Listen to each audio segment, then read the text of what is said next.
Assalamualaikum warahmatullahi wabarakatuh. Pada kesempatan kali ini saya ingin mempresentasikan sebuah pembahasan mengenai perkembangan teknologi di bidang transportasi.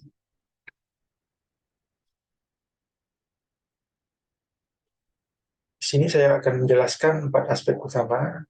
Yang pertama adalah tujuan, manfaat, kelebihan dan kekurangannya.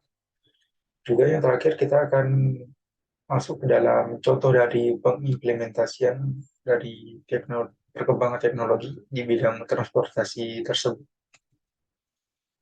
Yang pertama adalah tujuan dari perkembangan teknologi di bidang transportasi. Tujuan dari perkembangan teknologi di dalam bidang transportasi adalah untuk membuat sistem transportasi yang lebih efisien, aman, dan nyaman bagi penggunanya. Lalu yang kedua adalah manfaat dari perkembangan teknologi di bidang transportasi. Di antara beberapa manfaat dari adanya perkembangan teknologi ini adalah memudahkan dan memberikan pengalaman bertransportasi yang lebih baik, dan membantu pengguna transportasi itu sendiri baik dalam skala komersil maupun pribadi.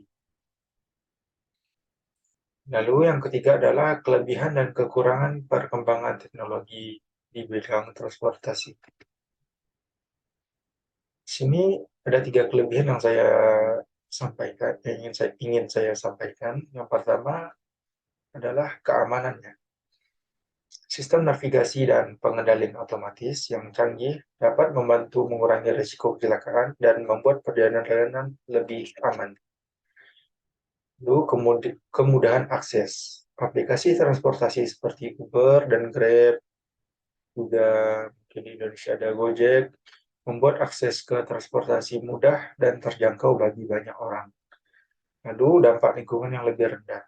Mobil listrik dan teknologi penghemat bahan bakar membantu mengurangi emisi gas rumah kaca dan membuat transportasi lebih ramah lingkungan. Selanjutnya adalah kekurangannya. Di sini ada 3 kekurangan yang ingin saya sampaikan. Yang pertama, biaya yang tinggi. Perangkat transportasi teknologi tinggi dan bahan bakar alternatif seringkali lebih mahal dibandingkan dengan opsi tradisional pada umumnya. Yang kedua adalah ketergantungan pada teknologi.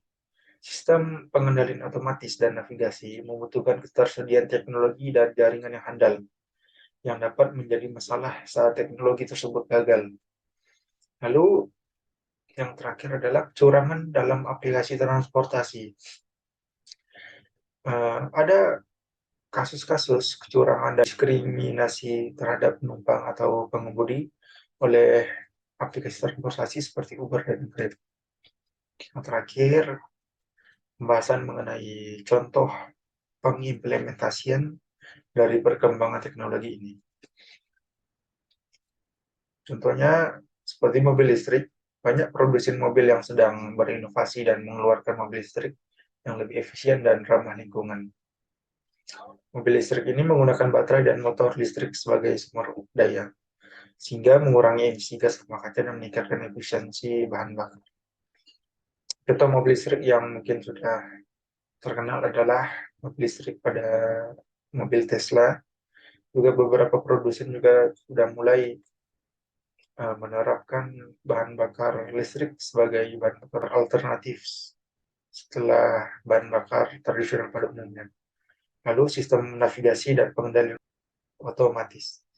Sistem ini membantu pengemudi dan memberikan informasi jalan dan petunjuk arah seperti Google Maps contohnya, serta membantu mengendalikan kendaraan secara otomatis untuk mengurangi risiko kecelakaan. Hal ini bisa kita temui juga pada sistem autopilot di mobil Tesla. Oke, sekian presentasi kali ini. Mohon maaf jika ada kesalahan. Sekian dari saya dan wassalamualaikum warahmatullahi wabarakatuh.